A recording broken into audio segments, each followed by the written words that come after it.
मंत्र पाठ। ओम सहना भवतु सहनौ भुनक्तु सह वीर्यं करवावहै तेजस्विनावधीतमस्तु मा विद्विषावहै। ओम शांति शांति शांति। तो न्याय दर्शन की 81वीं कक्षा है ये आज, और इसमें जहां हमारा प्रकरण पीछे चल रहा था उसमें पृष्ठ 155 पर यह समाप्त हो गया था। लेकिन आगे का प्रकरण उठाने से पहले थोड़ा सा इसको पीछे देख लेते हैं। 155 पर ही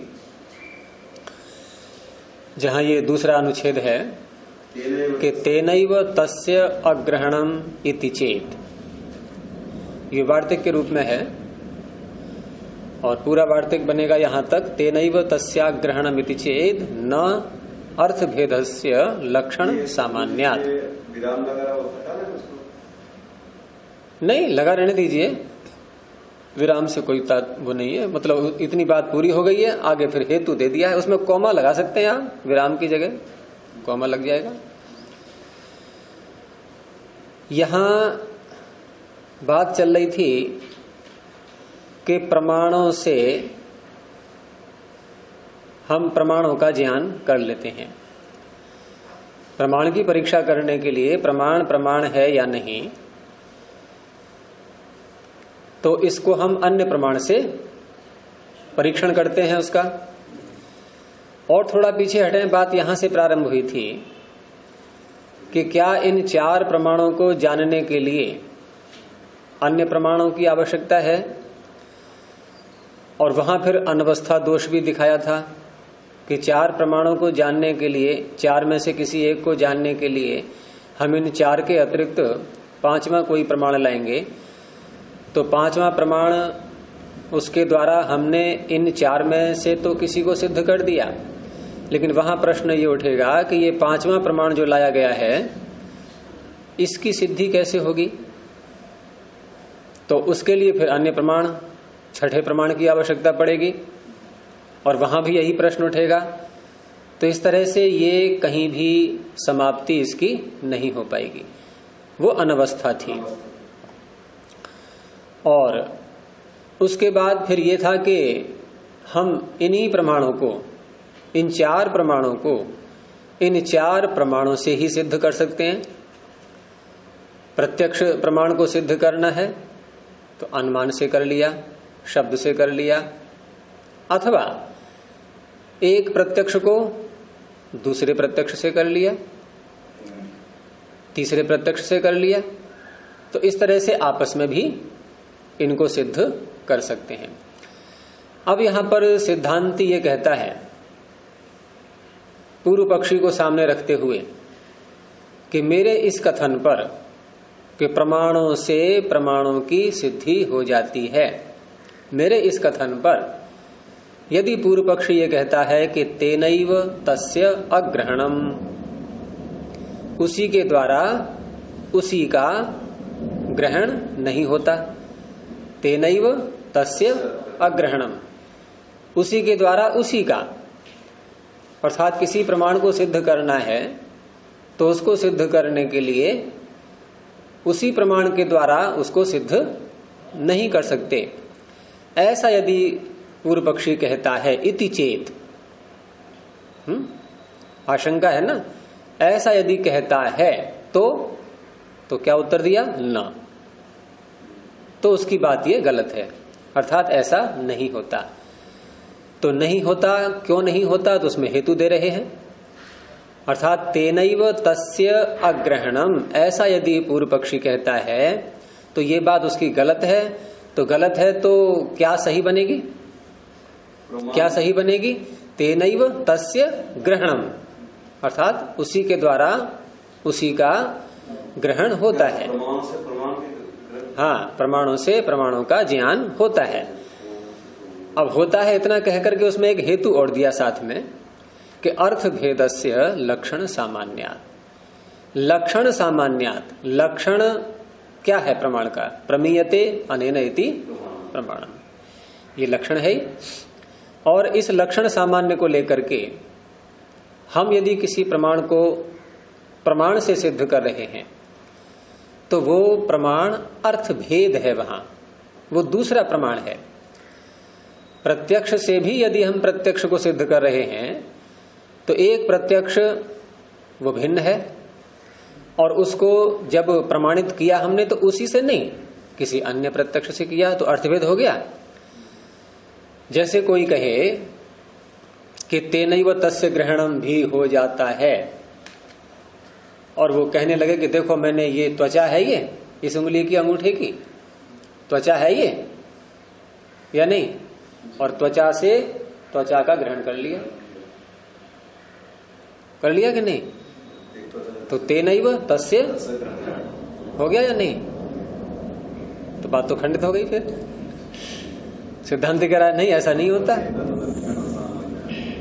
उसी स्थान से उसी स्थान का दूसरा त्वचा। हाँ, तो ये हम उसको समझाएंगे। अब हम ये कहेंगे कि तेनैव तस्य ग्रहणम है ही नहीं ये ठीक है कि इसका नाम भी त्वचा है, इसका नाम भी त्वचा है, लेकिन ये त्वचा भिन्न है, ये त्वचा भिन्न है।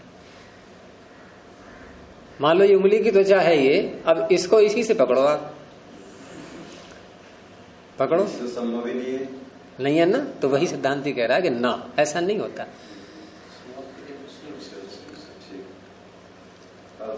अर्थभेदस्य लक्षण सामान्यात्, अर्थ का भेद वहां रहेगा, भिन्न अर्थ रहेगा, और इस तरह से वहां ग्रहण हो जाएगा। अब इसी का भाष्य देखिए कि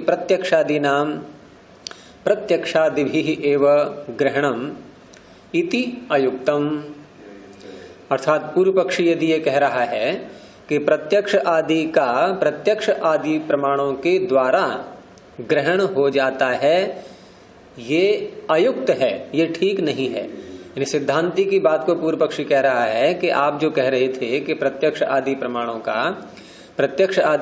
के द्वारा ग्रहण हो जाता है, ये आपका कथन ठीक नहीं है, ऐसा पूर्व पक्षी ने सिद्धांति को कहा। तो सिद्धांति कह रहा है नहीं, हाँ, ये पूर्व पक्षी कह रहा है अभी, और अन्येन ही अन्यस्य ग्रहणम दृष्टम, अन्य के द्वारा अन्य का तो ग्रहण हो जाएगा, लेकिन उसी के द्वारा उसी का ग्रहण नहीं होता। ऐसा यदि पूर्व पक्षी कहता है तो कहा न, ऐसा नहीं है। अर्थ भेदस्य लक्षण सामान्यात्, ये सिद्धांति कह रहे हैं। हाँ, सिद्धांति कह रहा है पूर्व पक्षी का खंडन करते हुए। हेतु दिया उसमें अर्थभेदस्य लक्षण सामान्यात्, इसी का अर्थ किया कि प्रत्यक्ष लक्षणेन अनेको अर्थः संगृहीतः। प्रत्यक्ष का जो लक्षण किया गया कि इंद्रियार्थ सन्निकर्षोत्पन्नम ज्ञानम, अब यहां पर इंद्रियार्थ सन्निकर्षोत्पन्न ज्ञान बहुत सारे हो सकते हैं। लक्षण जो ले लिया हमने लक्षण सामान्य, तो प्रत्यक्ष लक्षणेन अनेको अर्थः संगृहीतः, बहुत सारे अर्थ आ जाएंगे उसमें। एक प्रमाण का प्रयोग करने में कितने सारे घटक आ जाते हैं, उसके कितने अंग बन जाते हैं। और पीछे यही कह करके तो सिद्ध किया था प्रत्यक्षांगत्वाद, जो कहा था पृष्ठ 154 पर, प्रत्यक्ष का अंग होने से प्रदीप के प्रकाश को बताया गया था।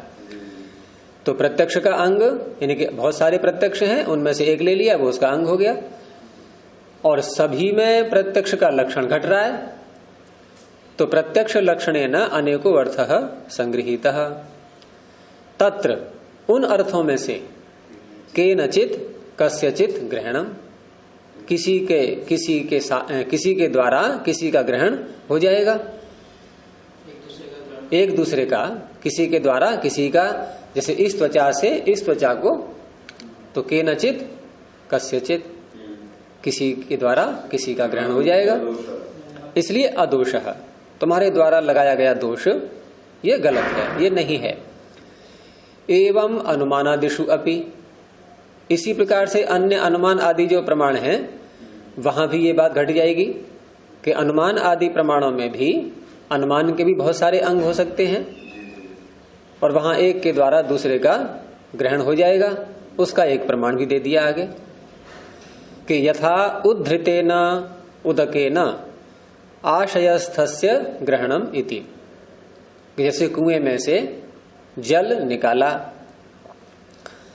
अब कुएं में से जल निकाला तो जल हमें अच्छा लगा, मीठा लगा और शुद्ध है, कूड़ा करकट नहीं है उसमें, या इसके विपरीत ले लो, खारा है, गंदा है, जैसा भी है।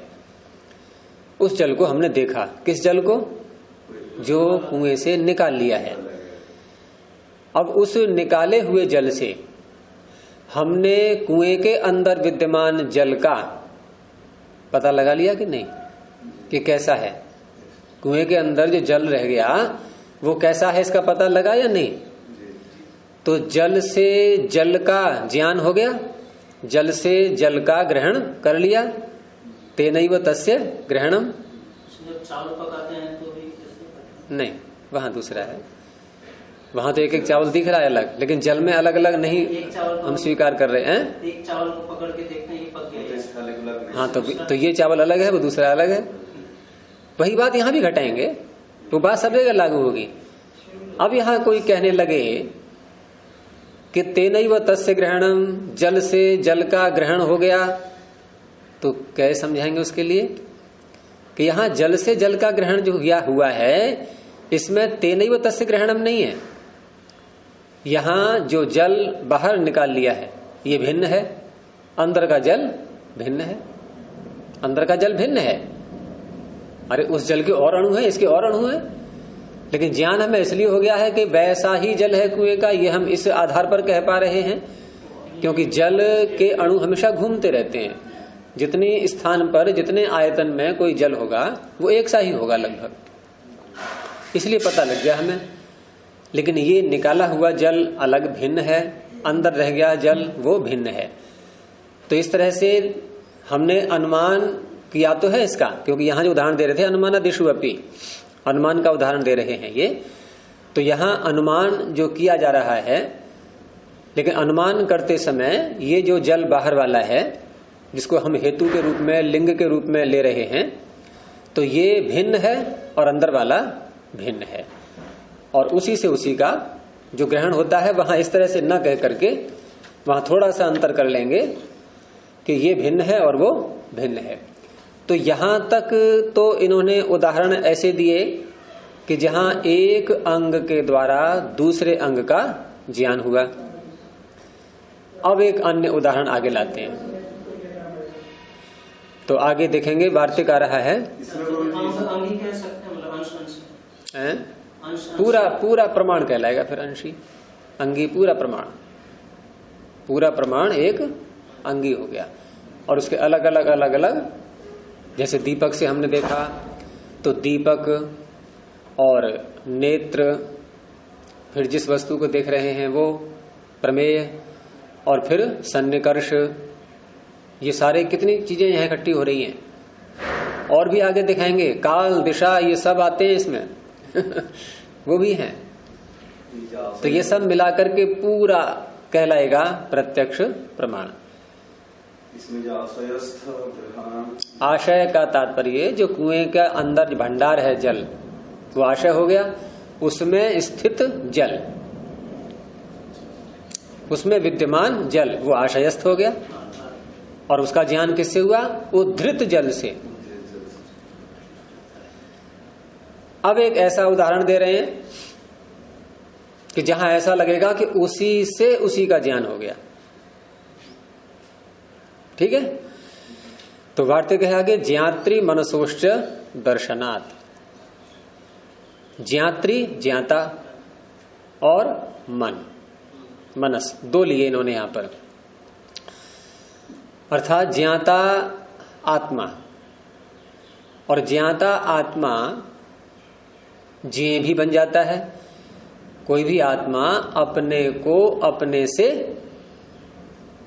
स्वयं से ही जान लेता है। तो ये तो लेंगे ये प्रत्यक्ष प्रमाण के रूप में, और मन का जो लिया है ये अनुमान के रूप में, कि मन से मन का ज्ञान, ज्ञाता से ज्ञाता का ज्ञान, मन से मन का ज्ञान। तो ज्ञाता से ज्ञाता का ज्ञान ये प्रत्यक्ष प्रमाण में है, मन से मन का ज्ञान ये अनुमान प्रमाण में है। अर्थात इनके भी दर्शनात् देखे जाने से। भाष्य में देखेंगे कि किसी ने कहा अहम सुखी, अहम दुखी, अहम सुखी अहम दुखी च इति तेनैव ज्ञात्रा तस्यैव ग्रहणम दृश्यते। अब जो व्यक्ति ये कह रहा है कि अहम सुखी, तो क्या भाव है इसका? मैं सुखी हूं, मैं दुखी हूं। ये मैं कौन है? ज्ञाता। और जान किसको रहा है? स्वयं को। तो स्वयं को स्वयं से जान रहा है या नहीं? तेनैव तस्य ग्रहणम हो रहा है कि नहीं? तेनैव तस्य ग्रहणम या घटित हो रहा है या नहीं? उसी से उसी को जान रहा है। अहम सुखी अहम दुखी इति च। तो तेनैव ज्ञात्रा, उसी ज्ञाता के द्वारा, और तस्यैव ग्रहणम दृश्यते, उसी का ग्रहण हो रहा है, उसी को जाना जा रहा है। ज्ञाता यहां किसी और को नहीं जान रहा है, यहां ज्ञाता स्वयं को ही जान रहा है। तो यहां पर उसी के द्वारा उसी का ग्रहण हो गया या नहीं हुआ?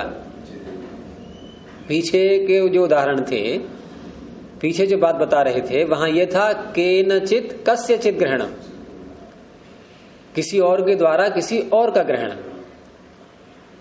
ये उससे ठीक विपरीत है। यहां देख, यहां केनचित कस्यचित नहीं है, यहां है तेनैव तस्य, तेनैव तस्यैव, और वहां था केनचित कस्यचित। अंतर आ गया कि नहीं? लेकिन यहां भी है थोड़ा सा भेद, वो आगे बताएंगे। अभी तो पूर्व पक्षी के मुख से सिद्धांती कुछ कहलवाना चाह रहा है, अपनी बात को इस तरह से रखा उसने, क्योंकि कभी कभी ऐसा होता है हमें सामने वाले के मुख से कोई बात कहलवानी हो और सीधे उससे कहें तो नहीं कहेगा, लेकिन उसके सामने ऐसी स्थिति पैदा कर देते हैं कि उसको वो बात कहनी ही पड़ती है। और जो बात ये कहलवाना चाह रहे हैं पूर्व पक्षी से, वो कहलवा करके और फिर अपनी बात को ही सिद्ध करेंगे पीछे ले जा करके उसको। तो यहां कहा, वो लगा दो यहां पर कुछ आगे, ये रख दो डिब्बा। हाँ ये लगा दो, ठीक है।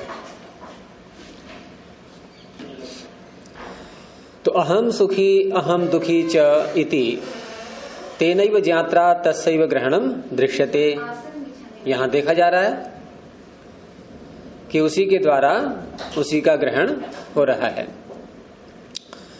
अब मन को लिया, ये तो हो गया प्रत्यक्ष का, क्योंकि यहां आत्मा ज्ञाता है, ठीक है, और ज्ञाता आत्मा अपना ज्ञान कर रहा है, तो यह आएगा प्रत्यक्ष प्रमाण में।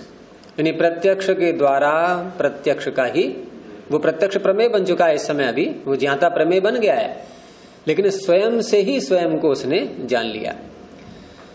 अब अनुमान का लिया, मन का, कि युगपत ज्ञानानुत्पत्तिर मनसो लिंगम, ये पीछे का सूत्र यहां दे रहे हैं कि जो पीछे हमने सूत्र दिया है इसका क्या अर्थ है?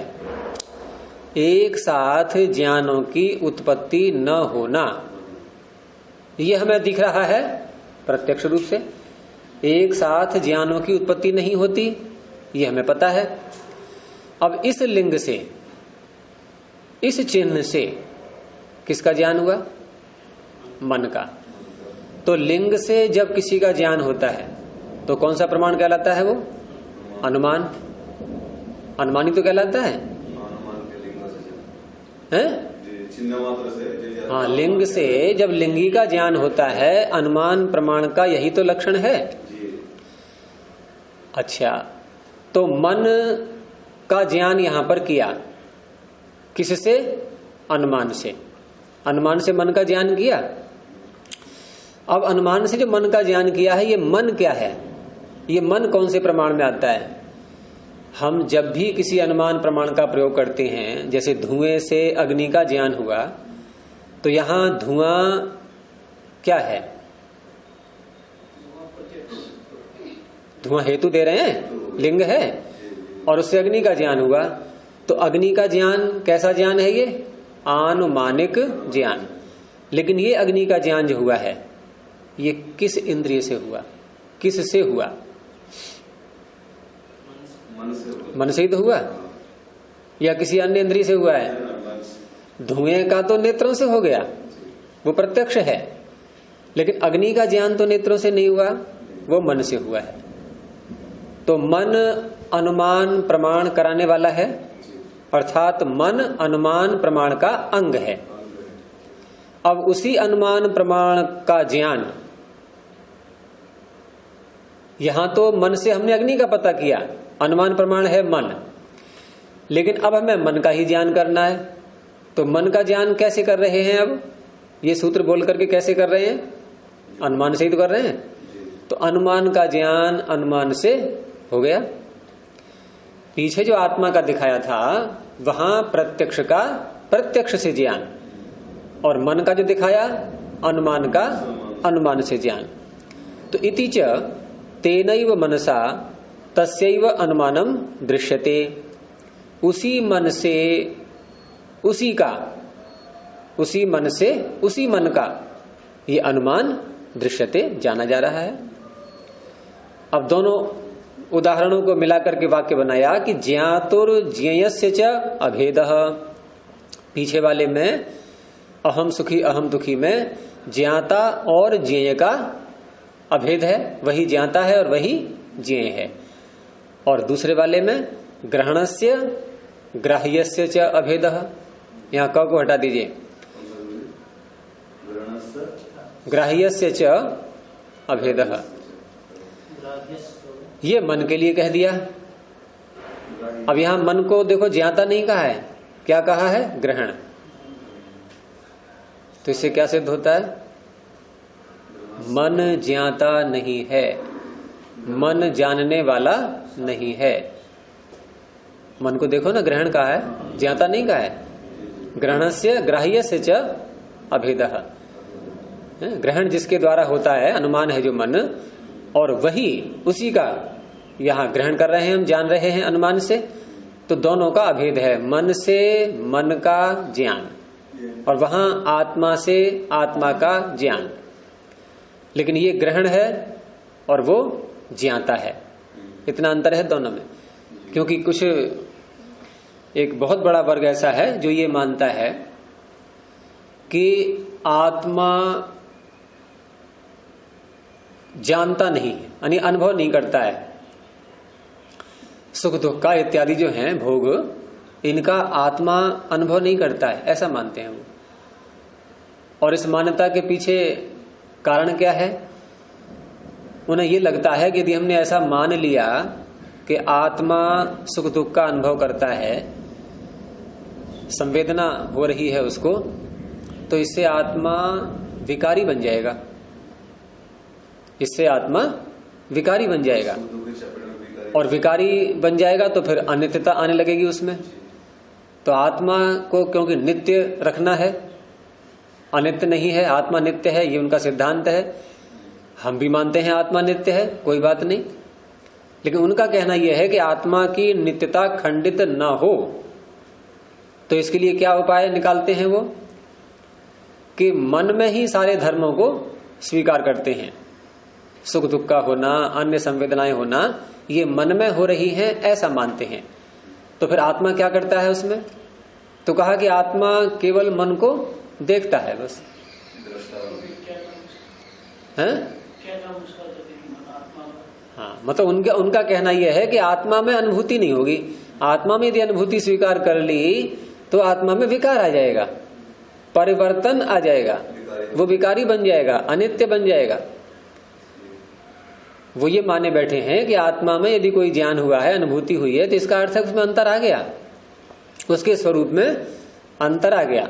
और जिसके स्वरूप में अंतर आता है वो वस्तु अनित्य हो जाती है। फिर उसके स्वरूप को अक्षुण्ण रखना है, जैसा है बिल्कुल वैसा ही रखना है। तो फिर किस तरह से करते हैं समाधान वो, कि मन में ही ये सारे घट रहे हैं, सुख दुख आदि सब मन में है, आत्मा में नहीं है। जैसे यहां कहा ना अहम सुखी अहम दुखी, तो इस वाक्य से क्या लग रहा है कि मैं सुखी हूं। ये कौन अनुभव कर रहा है? आत्मा ही तो कह रहा है मैं सुखी हूं। लेकिन ये बात वो नहीं बोलेंगे। कौन? जो ये मानते हैं कि मन में ही सारे सुख दुख होते हैं। और क्यों मानते हैं ऐसा वो? कि आत्मा कहीं विकारी न बन जाए। अब जरा विचार करके देखो उनकी बात पर। आप में से ही मानते हैं कोई पक्ष ऐसा कि मन में ही होते हैं सुख दुख? तो पूर्व पक्षी बन के बात कर लो फिर। हैं? देखो, कहना एक व्यवहार में एक अलग चीज है, लेकिन एक वास्तविक जो मान्यता है हमारी, क्योंकि औपचारिक वाक्य बहुत से ऐसे मिल जाएंगे। औपचारिक वाक्य का तात्पर्य कि यथार्थ रूप में उनका अर्थ वैसे नहीं लेना है, वो औपचारिक कहलाते हैं। लेकिन वास्तविक हम ऐसा ही मानते हैं तो बात अलग है। तो बहुत से लोग ऐसा मानते हैं कि आत्मा तो निर्विकारी है, और उसमें यदि हमने ये संवेदना मान ली, किसी प्रकार की अनुभूति मान ली, तो उसमें विकार आ जाएगा। और उसका जो समाधान कर रहे हैं वो उस समाधान पे आप चर्चा करके देखो, विचार करो उस पर कि समाधान जो उन्होंने दिया है कि ये मन में हो रहा है, जो कुछ भी हो रहा है ये सारी संवेदना यानी कि सुख और दुख मन में है, आत्मा में नहीं है। आत्मा में यदि मान लिया तो विकारी हो जाएगा वो। तो फिर आत्मा ने क्या किया कि आत्मा ने केवल पता लगा लिया कि ये मन में है, और मन में है ये पता लगा लिया इतने मात्र से, क्या आत्मा सुखी दुखी हो जाएगा फिर? अच्छा, दूसरी बात और है कि मन को जड़ भी कह रहे हैं वो साथ में। मन को चेतन नहीं मान रहे, मन जड़ ही है, और मन में सुख दुख है ऐसा भी कह रहे हैं। तो मन में सुख दुख है, इसका अर्थ क्या बनेगा फिर? सुख दुख है मन में, इतना कह करके व्यक्ति क्या कहना चाह रहा है? वो सुख दुख होना का अर्थ क्या होगा फिर? सुख दुख है लेकिन उसमें कोई फीलिंग वगैरह कुछ नहीं, बस है ही मात्र। तो होना किस रूप में होगा वो होना क्या चीज है? और इस सुख दुख कोई द्रव्य तो है नहीं ऐसा कि चीज रखी हुई है उसके अंदर। सुख दुख होना इसका अर्थ क्या होता है? इसका अर्थ सुखी दुखी होना ही तो होता है। सुख दुख मन में है तो साथ में ये मानना पड़ेगा। सुख दुख होता है? जड़ पदार्थ में सुख दुख होता है? नहीं। तो मन में सुख दुख है ऐसा कहने से अर्थ यही तो निकलेगा कि मन सुखी दुखी हो रहा है, अर्थात सुख दुख का अनुभव कर रहा है। तो अनुभव करने का धर्म किस में घटेगा? जड़ में या चेतन में? चेतन में ही तो घटेगा। तो फिर नाम मात्र का भेद रहेगा। हमने उसको आत्मा कहा, तुमने उसको मन कह दिया। संज्ञा भेद है ये तो, केवल है तो वही चीज।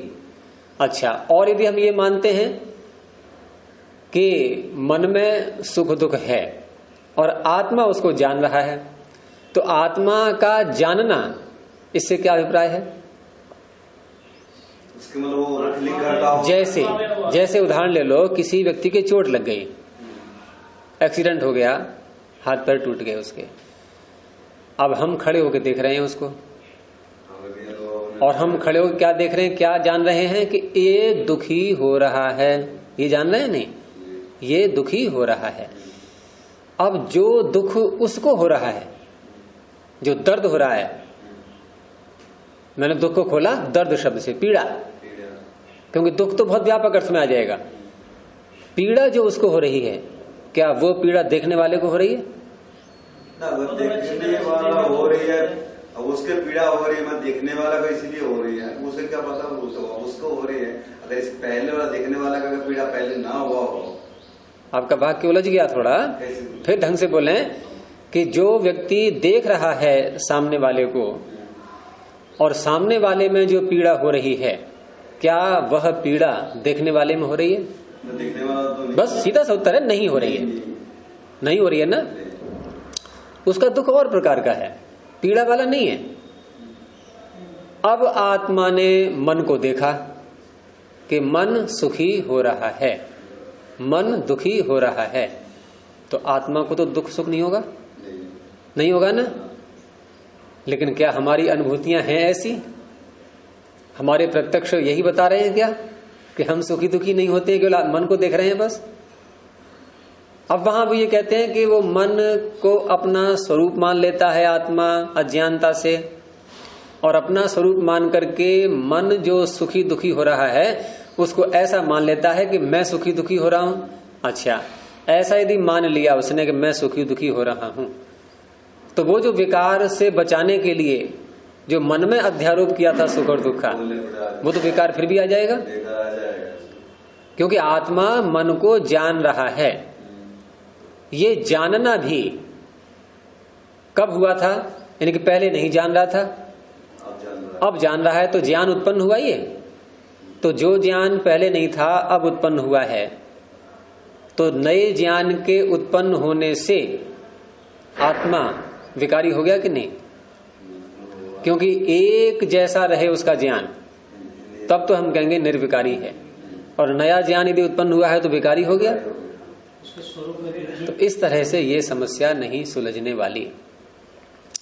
अर्थात जो ये मानते हैं कि मन में ही ये सारे घट रहे हैं और आत्मा केवल दृष्टा है, साक्षी मात्र है, इससे सिद्धांत खंडित हो रहा है। जो वास्तविक बात है वो नहीं आ पाएगी। उसके स्वरूप में मतलब परिवर्तन अब ये जो आपत्ति लगाते हैं कि यदि हम आत्मा में मान लेंगे तो विकारी हो जाएगा, इसका उत्तर यह है कि जो पदार्थ जिस गुण धर्म स्वभाव को लेकर के अपना अस्तित्व प्राप्त कर रहा है, अर्थात जो वस्तु जैसी है अपने स्वरूप में, और उसी स्वरूप का यदि प्रयोग हो रहा है उसका, तो उससे विकार नहीं आता। आत्मा में जानने की सामर्थ्य ये इसकी स्वाभाविक है। आत्मा में जानने की सामर्थ्य स्वाभाविक है। सुख को अनुभव करने की सामर्थ्य स्वाभाविक है। दुख को अनुभव करने की सामर्थ्य स्वाभाविक है। सुख दुख है ये नहीं कह रहा हूं मैं, सुख दुख को जानने की सामर्थ्य ये स्वाभाविक है। अब निमित्त तो कोई होता है तो सुख दुख का अनुभव करता है, नहीं तो नहीं करता, लेकिन जानने की सामर्थ्य उसकी सदा रहेगी। और जानने की सामर्थ्य जो उसकी है, जो उसका स्वभाव है, उसका यदि वो प्रयोग कर रहा है तो ये तो उसका स्वरूप ही निखर रहा है, इसमें विकार कहाँ आएगा? स्वाभाविक गुण है, मान लीजिए जिसका ये स्वरूप में ये विद्यमान है, हाँ, तो उसमें जानना विकार पैदा नहीं होंगे। स्वरूप ही है उसका, तो स्वरूप में कैसे विकार हो जाएगा? अच्छा, अग्नि का स्वरूप क्या है? उष्णता। अब आप कहोगे कि अरे ये अग्नि का धर्म उष्णता है, ये उष्णता यदि इसमें आ गई तो ये विकृत हो जाएगी अग्नि, ऐसा कहेंगे क्या? अरे उष्णता से तो अग्नि कहीं ही जा रही है। वो अगर उष्णता प्रकट हो रही है तो और अच्छा है, अग्नि को हम और ढंग से समझ पाएंगे फिर। और यदि कहीं पर उष्णता प्रकट न हो, ऐसी अग्नि मिल जाए तो हमें बड़ा संदेह होने लगेगा कि क्या कहें, इसको अग्नि कहें कि ना कहें आप, क्योंकि ठंडा ठंडा लग रहा है ये तो आत्मा में जानने की सामर्थ्य है, और उस जानने की सामर्थ्य से यदि वो कुछ जान रहा है तो इसमें विकार नहीं है। ये इसको विकार नहीं कह सकते, ये तो उसका अपना स्वरूप है। स्वरूप में निखार वगैरह कैसे कह सकते हैं? नहीं, निखार शब्द चलो बोलना है, बोलो, निखार में फिर अंतर आएगा कि पहले नहीं निखरा हुआ था, अब निखार आ गया है। उद्बुद्ध होना कह सकते हैं उसको, प्रकट होना। और प्रकट होना और छिपना, ये इसमें कोई विकार नहीं आता वस्तु में। जैसे सूक्ष्म अग्नि है हर पदार्थ में, प्रकट हो जाती है, कभी नहीं भी होती है, लेकिन अग्नि तब भी है वो। चलिए, तो इस तरह से बात यहां ये हो रही थी कि तेनैव तस्य ग्रहणम, और यहां इस रूप में हम ले सकते हैं इसको कि ज्ञाता ने अपने को स्वयं से जान लिया। ऐसे ही मन के द्वारा हमें मन का ज्ञान हो गया। अब इतना जब पूर्व पक्षी से कहा गया तो पूर्व पक्षी का जो सिद्धांत था क्या था, उसकी मान्यता क्या थी? बोल जल्दी से। चार प्रमाणों को जानने उसकी मान्यता ये थी कि तेनैव तस्य अग्रहणम, उसी के द्वारा उसी का ग्रहण नहीं होता। और इन दृष्टांतों से सिद्धांती ने क्या सिद्ध कर दिया? तेनैव तस्य ग्रहणम। तो पूर्व पक्षी का सिद्धांत खंडित होने लगा, और खंडित होगा तो ये सहन कैसे करेगा इसलिए उसने उत्तर दिया। किसने? पूर्व पक्षी ने। उसने क्या कहा कि ये जो आपने अभी दो जो उदाहरण दिए हैं आत्मा के और मन के, तो इसमें बता रहा है वो आगे वार्तिक है कि निमित्त भेदः, इतना पढ़ो पहले केवल, आगे छोड़ दो अभी, कि निमित्त भेदः, कि यहां तो निमित्त का भेद है। यहां जो आप कह रहे हैं कि आत्मा ने आत्मा का ग्रहण कर लिया, मन ने मन का ग्रहण कर लिया, अर्थात जान लिया, ग्रहण का अर्थ जानना, आत्मा ने आत्मा को जान लिया, मन ने मन को जान लिया, किसी और की यहां कोई भूमिका नहीं है, ऐसा जो सिद्धांती ने कहा, तो पूर्व पक्षी कह रहा है कि यहां ऐसा नहीं है, यहां भी निमित्त भेद है, यहां और भी निमित्त है। कौन सा? आत्मा ने जब आत्मा को जाना तो यहां आत्मा का मन के साथ सन्निकर्ष है या नहीं? तो दूसरा निमित्त आ गया। आप मन के सन्निकर्ष को हटा करके बताएं कि आत्मा ने आत्मा को जान लिया, ठीक है ना। अब ये जो निमित्त भेद वाली बात है, यही उसके मुख से वो निकलवाना चाह रहा था सिद्धांती। वो बात इसके मुख से निकल आई अब, और कब निकली? जब आ पड़ी अपने सिद्धांत के ऊपर कि मेरा तो सिद्धांत बिल्कुल खंडित होने लगा। अब उसके बचाव के लिए जो उसने कहा है, अब वो बचाव को जो वाक्य उसने बोला है, वह वाक्य दे करके सिद्धांती उसके पूर्व आक्षेप को, उसका निराकरण करेगा वो। तो यहां इसने क्या कहा कि निमित्त भेद है ये। तो आत्मा में निमित्त भेद क्या हुआ? कौन सा दूसरा निमित्त आया? मन के साथ सन्निकर्ष। और मन से मन को जाना, यहां कौन सा निमित्त भेद है? मन से मन को जाना। हाँ, यहां आत्मा का मन का सन्निकर्ष। मन से मन को किसने जाना? तो सन्निकर्ष आत्मा का है कि नहीं है? आत्मा ने आत्मा को जाना, यहां मन का सन्निकर्ष, ये निमित्त भेद हो गया। और मन से मन को जाना, यहां आत्मा का सन्निकर्ष, ये निमित्त भेद हो गया। यानी कि अन्य सन्निकर्ष अन्य निमित्त दोनों में विद्यमान है। तो सिद्धांती कह रहा है कि यदि पूर्व पक्षी ऐसा कह करके मेरी बात का खंडन करता है, तो चेत आ गया ना, चेत, यदि निमित्त भेद अत्र इति चेत, यदि पूर्व पक्षी ये कहता है कि यहां तो निमित्त भेद है, तो मैं क्या कहूंगा? सिद्धांती क्या कहेगा फिर? वो कहेगा समानम। तो ये बात तो वहां भी है, जहां उसने ये कहा था कि प्रमाणों से प्रमाणों का ग्रहण नहीं हो सकता। अब ये बात वहां घटाई जाएगी। वहां सिद्धांती कहेगा कि तुमने ये कहा था कि प्रमाणों से प्रमाणों का ग्रहण नहीं होता, और हमने एक दृष्टांत देकर के मन का और आत्मा का तुम्हारी बात का खंडन किया कि देखो हो जाता है उसी से उसी का ग्रहण। उसका तुमने ये कह के निराकरण किया कि यहां तो निमित्त भेद है। तो कि निमित्त भेद तो वहां भी है, वहां भी प्रमाण से प्रमाण का ग्रहण नहीं होता, वहां भी निमित्त दूसरा होता है। जैसे दीपक से हमने पुस्तक को देखा, दीपक से पुस्तक पढ़ रहे हैं हम प्रकाश में, तो दीपक क्या है? प्रत्यक्ष प्रमाण, ठीक है। अब हमें दीपक की जानकारी करनी है, दीपक है या नहीं, अब इसका ज्ञान करना है। तो किससे देखेंगे? नेत्रों से। नेत्र भी प्रत्यक्ष है। अब प्रत्यक्ष से प्रत्यक्ष का ग्रहण हो गया कि नहीं? तो पूर्व पक्षी ने क्या कहा था कि तेनैव तस्य अग्रहणम, ऐसा होता ही नहीं। तो वहां उत्तर न दे करके इन आत्मा और मन को ला करके सिद्धांती ने उसके मुख से क्या कहलवा लिया कि निमित्त भेद को पूर्व पक्षी स्वीकार कर रहा है। यानी ये उसके मुख से निकलवा लिया कि मैं निमित्त भेद को मान रहा हूं। तो वही निमित्त भेद उस बात में भी है, वहां भी दीपक अन्य प्रत्यक्ष है, नेत्र अन्य प्रत्यक्ष है।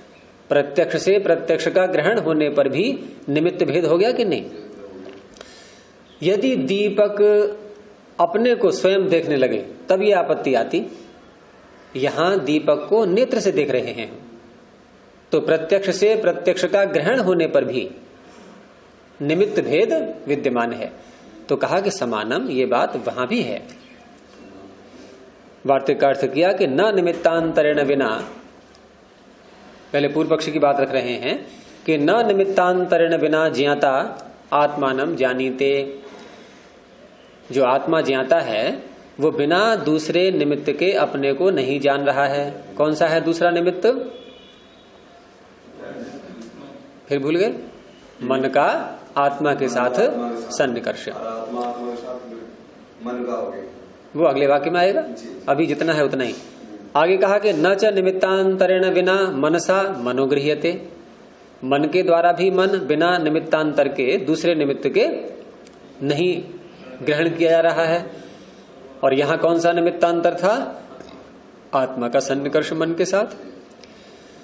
तो ऐसा यदि पूर्व पक्षी कहता है तो उत्तर दिया कि समानम एतत् प्रत्यक्षादि भी प्रत्यक्षादीनाम ग्रहणम इत्यत्रापि अर्थभेदो न गृह्यते इति। कि समानम एतत्, ये बात तो समान है। यहां कॉमा लगा लें आगे, समानम एतत्, ये समान ही है। यहां पर जैसे यहां पर निमित्त भेद है, ऐसे ही प्रमाणों का हम जब दूसरे प्रमाण से प्रमाण का ग्रहण करते हैं तो वहां प्रथम दृष्टया तो ये लगता है कि तेनैव तस्य ग्रहणम, प्रथम दृष्टया तो यही लगेगा, लेकिन वहां भी निमित्तांतर होता है। कि जैसे दीपक से जब हमने पुस्तक को देख लिया और फिर नेत्र से दीपक को देखा तो प्रथम दृष्टया लग रहा है कि प्रत्यक्ष से प्रत्यक्ष का ग्रहण कर लिया। जैसे जल निकाला हमने कुएं से और कुएं के जल को हमने जान लिया तो जल से जल का ग्रहण हो गया, ऐसा लगता है? नहीं, लेकिन निमित्तांतर वहां भी छिपे हुए हैं। और जब निमित्तांतर वहां पर हैं तो तुम्हारी जो मान्यता है कि तेनैव तस्य अग्रहणम, उसी के द्वारा उसी का ग्रहण नहीं होता, ये जो बात है ये तभी घटेगी जबकि हम निमित्तांतर को हर जगह स्वीकार कर लेंगे। तो प्रत्यक्षादि भी प्रत्यक्षादि नाम ग्रहणम, प्रत्यक्ष आदियों के द्वारा जो प्रत्यक्ष आदियों का ग्रहण हो रहा है, इत्यत्रापि अर्थभेदो न गृह्यते, यहां भी कोई अर्थभेद नहीं है। अर्थभेद का तात्पर्य यानी कि अंतर नहीं है इस आत्मा और मन के दृष्टांत के साथ, वहां भी वैसा ही हो रहा है, वहां कोई भिन्न बात नहीं है। अर्थभेद का तात्पर्य यहां पर कोई भिन्न बात नहीं है, वहां भी ऐसा ही है। क्या है? वहां भी निमित्तांतर वहां भी विद्यमान है। तो इस तरह से यहां तक जो प्रकरण चला है, इस प्रकरण के द्वारा क्या सिद्ध किया गया? इस प्रकरण के द्वारा यह सिद्ध किया गया कि प्रत्यक्ष आदि प्रमाणों का ज्ञान हम आपस में उन्हीं चार प्रमाणों में से किसी में से एक दूसरे के द्वारा कर लेते हैं। उसमें अन्य किसी पांचवें, छठे इत्यादि प्रमाणों की आवश्यकता नहीं है। और इसी को पुष्ट करने के लिए आगे और कहा कि प्रत्यक्षादीनाम च अविषयस्य अनुपपत्तेः, प्रत्यक्ष आदि जो प्रमाण है चार, इनके द्वारा जितना भी जाना जा रहा है, जितने भी प्रमेय हैं, वो सारे के सारे प्रमेय वो सब इनके द्वारा ज्ञेय हैं। अर्थात इनका कहना यह है कि ऐसा कोई भी विषय नहीं है जो इन प्रत्यक्ष आदि प्रमाणों से न जाना जाए। प्रत्यक्ष आदि प्रमाणों का कोई भी अविषय, अविषय का तात्पर्य इनका विषय न बनना है। प्रत्यक्षादीनाम च अविषयस्य अनुपपत्तेः, प्रत्यक्ष आदि प्रमाणों का कोई विषय न बने इसकी सिद्धि न होने से। अब मैंने दो बार न बोला, प्रत्यक्ष आदि प्रमाणों का कोई भी विषय न बने इसकी सिद्धि न होने से।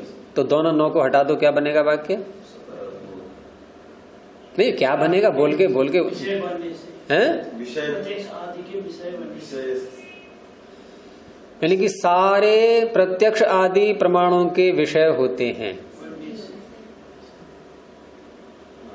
ऐसा और खोले इसको, ऐसा कोई भी विषय नहीं है जो इनके द्वारा सिद्ध न किया जा सके, न जाना जा सके। ठीक है, कह रहे यदि स्यात् किंचित अर्थ जातम, यदि कोई ऐसा अर्थ समूह, एक अर्थ या बहुत सारे अर्थ है विषय, यदि कोई होता, यदि स्यात्, संभावना कह रहे हैं ना, यदि स्यात् किंचित अर्थ जातम, यदि कोई ऐसा अर्थ जात होता जो प्रत्यक्षादि नाम अविषय, प्रत्यक्ष आदि का अविषय होता, अर्थात इनके द्वारा न जाना जा रहा होता। और यू खुला कि यद प्रत्यक्षादिभिर न शक्यम ग्रहीतुम, उसी का अर्थ किया कि जो प्रत्यक्ष आदि के द्वारा ग्रहण न किया जा सके, ऐसा यदि कोई विषय होता, है नहीं, होता, तो क्या होता? तो तस्य ग्रहणाय प्रमाणांतरम उपादीयेत, तो उसका ग्रहण करने के लिए, उसको जानने के लिए अन्य प्रमाण की आवश्यकता होती। अन्य प्रमाण से तात्पर्य हाँ 5 से आगे, 4 से आगे 5, 6 इत्यादि। तत्तु न शक्यम केनचिद उपपादयितुम इति, और ऐसा विषय जो इनका विषय न बने, ऐसा विषय जो इनके द्वारा न जाना जा सके, तो ऐसा विषय किसी के भी द्वारा सिद्ध नहीं किया जा सकता। चैलेंज है, पूरा नहीं है ये वात्स्यायन जी, चैलेंज दे रहे हैं नहीं, चुनौती, कि कोई संसार में ऐसा मनुष्य नहीं है जो ऐसा विषय ला दे हमारे सामने जिसको हम इन 4 प्रमाणों से सिद्ध न कर पाए। ऐसा कोई विषय नहीं है। आप में से ढूंढे कोई ऐसा विषय? इनके चैलेंज को स्वीकार करके देखो। हाँ, चुनौती दी है इन्होंने, तो टक्कर देनी चाहिए। चुनौती वाले को ही टक्कर देते हैं कि देखो हम लाएंगे ऐसा विषय, और आप इन 4 से नहीं सिद्ध कर पाओगे। वो उसके लिए आपको 5वां प्रमाण लाना ही पड़ेगा। उसका नाम चाहे कुछ भी रखना बाद में फिर। तो कह रहे हैं कि न तत्तु न शक्यम केनचित् उपादेयितुमिति, किसी के द्वारा वो सिद्ध किया ही नहीं जा सकता। अभाव को भी प्रत्यक्ष से सिद्ध कर दिया तो वो भी आगे आ रहा है। अगले वाक्य में देखो कि प्रत्यक्षादीनाम यथा दर्शनम, यह बना लें इसको, प्रत्यक्षादीनाम यथा दर्शनम एव इदम, सत्य असत्य सर्वम विषय। देखो आगे असत, चाहे सत हो, सत्ता किसी की है इसका ज्ञान, या असत हो, नहीं है इसका ज्ञान। सर्वम विषय, सारा विषय, सत हो या असत हो, भाव या भाव, दोनों का ज्ञान। यथा दर्शनम प्रत्यक्षादीनाम एव, वो जहां जैसा फिट हो जाए, जहां जिसके द्वारा ज्ञान हो जाए, वो सब इन्हीं प्रत्यक्ष आदि के द्वारा ही होगा, और किसी प्रमाण की आवश्यकता नहीं पड़ेगी। चाहे सत का ज्ञान करना है, चाहे असत का ज्ञान करना है। और सत असत का ज्ञान पीछे आ चुका है। ये भाई, जिन नेत्रों से हमने कमरे में घट को देखा, उन्हीं नेत्रों से हमें यह भी पता लग जाता है कि घट यहां पर नहीं है। जैसे कोई किसी से कहा गया कि कमरे में घड़ा रखा है, पानी ले आओ। अब वो कमरे में गया और वहां से लौट आया। फिर उससे कहा तू पानी लेके नहीं आया, तो उसने क्या कहा कि कमरे में घड़ा नहीं है, कमरे में घड़ा नहीं है। तो उससे प्रश्न किया कि कमरे में घड़ा नहीं है, ये तूने कैसे जाना? तो क्या उत्तर देगा वो कि नेत्रों से जाना। तो नेत्रों से तो देख करके जानते हैं, तो तूने देखा था वहां घड़ा है? नहीं, कमरे में उसने घड़ा देखा था क्या? कमरे में तो घड़ा दिखाई ही नहीं दिया था। कमरे में तो घड़ा दिखाई ही नहीं दिया, और नेत्रों का काम है देखने का। तो नेत्रों से तो घड़ा दिखा ही नहीं, तो घड़ा नहीं है इसका पता कैसे लगा नेत्रों से? नेत्र जिसका भी ज्ञान करेंगे वो रूप वाली वस्तु का ज्ञान करेंगे। अब घड़ा नहीं है तो वहां घड़े का रूप भी नहीं है, तो नेत्रों का तो विषय बना ही नहीं वो। नहीं, नेत्र ही है यहाँ पर, नेत्र से ही स्वीकार करेंगे। तो नेत्र ने यहां पर घड़े को देखा ही नहीं, तो क्या कहेंगे कि नेत्र ने घड़े को नहीं देखा, घड़े के अभाव को देखा है। अब घड़े के अभाव का क्या रूप होता है? काला, पीला, नीला, कैसा होता है? हैं? घड़े का जो अभाव है उसका रूप कैसा होता है? तो ये भी एक समझने की बात है कि भले ही घड़े के अभाव का रूप कुछ भी नहीं है, लेकिन हमारा व्यवहार क्या बता रहा है, हमारा ज्ञान क्या बता रहा है, उस व्यक्ति को ये निश्चय है या नहीं कि कमरे में घड़ा नहीं है? निश्चय है या नहीं? ज्ञान तो हुआ है किस चीज का? घड़े का या घड़े के अभाव का? घड़े के अभाव का ज्ञान हुआ है। और ज्ञान बिना प्रमाणों के होता नहीं। ज्ञान जहां भी होगा, और ये ज्ञान उत्पन्न ज्ञान है, नया ज्ञान है, और नया ज्ञान बिना प्रमाणों के होता नहीं। प्रमाण हमेशा नए ज्ञान को कराते हैं, ये बात हमेशा याद रखना। प्रमाण जितने भी हैं चारों, ये पुराने ज्ञान को नहीं कराते, नया ज्ञान, नया अनुभव, सदा ही नया ज्ञान होगा इनसे। और नया ज्ञान हुआ है तभी कह रहा है आकर कमरे में घड़ा नहीं है। तो इस तरह से ये ज्ञान। अच्छा, एक बात और, अब इसको यूं देख लो कि वो कमरे में जाए और आंखें बंद कर ले अपनी। अब वो आकर के क्या घोषणा कर सकता है कमरे में घड़ा नहीं है? और अब कमरे में उसने आंखें खोल के देखा, अब कह सकता है कि नहीं घड़ा नहीं है? हैं? कह सकता है कि नहीं? अच्छा, अब जब ये कहने में समर्थ हो गया, और एक बार नहीं हुआ, एक बार कहने में समर्थ नहीं हो पाया था वो, कब? जब आंखें बंद थी। और एक बार कहने में समर्थ हो गया जब आंखें खुली हैं। तो ये जो घड़े के अभाव का ज्ञान हुआ, ये आंखें खोलने से हुआ कि नहीं?